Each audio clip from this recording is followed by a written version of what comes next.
Chess started in India centuries ago, and somehow over time it traveled across the world, got modernized, went online, and became a full-on obsession for millions of people today. Here is how. The earliest version of modern chess is called Chaturanga, and it was famously played in India around the Gupta Empire. The board was 8 by 8 but didn't have alternating colors. The pieces and rules were nothing like the ones we have today. Fun fact, there was even a 4-player version called Chaturajji, where people played as teams. Part 1.1, Shatranj. The game spread west to Persia, where it was called Shatranj. The word checkmate actually comes from Persian. Shah means king, and Shah Mat means the king is dead. Back then, the queen was super weak. It could only move one square diagonally, basically a crappy version of a modern bishop. Bishops were also weird. They jumped 2 squares diagonally, but the main goal was still the same: trap the king. Part 1.2, The Spread of Chess. During the Arab conquest in the 7th century, Shatranj spread across the Islamic world to North Africa, Sicily, and Italy. By the year 1000, it was reaching Europe, mostly through trade and merchants. The checkerboard pattern we love today showed up when it reached Europe. By the 13th century, players started making the far right corner a light square. Different countries had their own names too, like Skak in Denmark and Scotchy in Italy. Part 1.3, Modern Chess.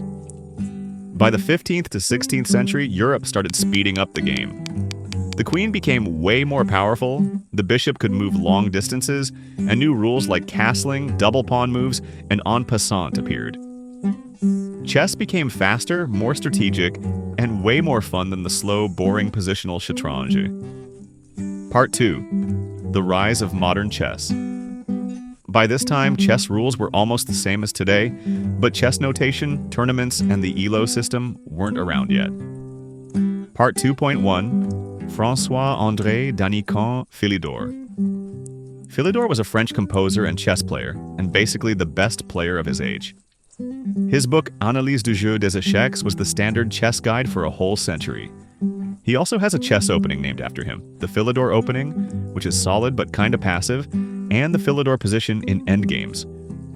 Part 2.2, The First Tournament. The first international chess tournament happened in 1851, organized by Howard Staunton. 16 top European players competed. Adolf Anderssen from Germany won and became the world's strongest player. He played the famous Immortal game, sacrificing almost all his pieces to deliver a glorious checkmate. Part 2.3, The First World Championship. The first official World Chess Championship was Steinitz vs. Zukertort in 1886, held in New York, St. Louis, and New Orleans. Steinitz won 10-5 and became the first official world champion. Through the 1900s and 2000s, chess saw legends like Emanuel Lasker, Bobby Fischer, Anatoly Karpov, Mikhail Tal, and Garry Kasparov. A big moment was May 11th, 1997, when the chess engine Deep Blue beat Garry Kasparov 4-2 in New York. Since then, computers have only gotten stronger. Part 3, The Chess Boom. With the rise of the internet, sites like chess.com and Lias made it easy to play online. But the real boom came in 2020. SARS-CoV-2 lockdowns got people into chess, and then The Queen's Gambit came out on Netflix on October 23rd, 2020. It was insane. 62 million households watched in the first 28 days. Chess.com signups went up 500% and chess sets sold like crazy, sometimes increasing 1,000%. Creators like Gotham Chess made educational and meme videos pulling in millions of views.